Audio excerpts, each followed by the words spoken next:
What's up, guys? It's AaRahn Stewart here at Philpott Ford in the 2018 Ford Explorer Sport.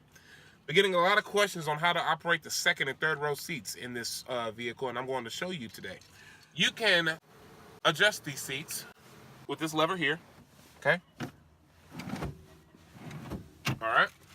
You can also recline the seats. This particular Explorer has bucket seats in the second row, okay? You do also have the option for a bench seat and a center console. All right, so in case you ever wanted to get into the third row seats in the Explorer, what you're going to do is you're going to knock your headrest down, pull this lever on the side, pull it one more time, and up we go. Now you can get into the third row seats. You could have pressed that button there too.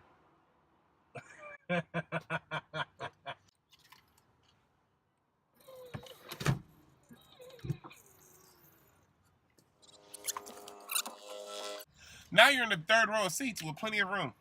Third row of seats do stow away to completion. All right, you can either do one seat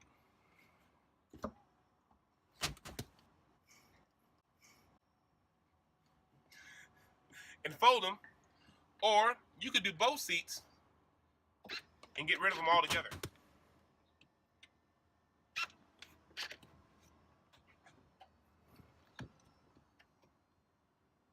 And as you saw, it is all push button. Okay, everything is very easy to use. So what we're going to do is we're going to pull these seats right back up. And clockwork. Works like they're supposed to. That is how you operate the third and second row seat in the Ford Explorer. For any more questions, please come see me, AaRahn Stewart here at Philpott Ford. We're building customers for life.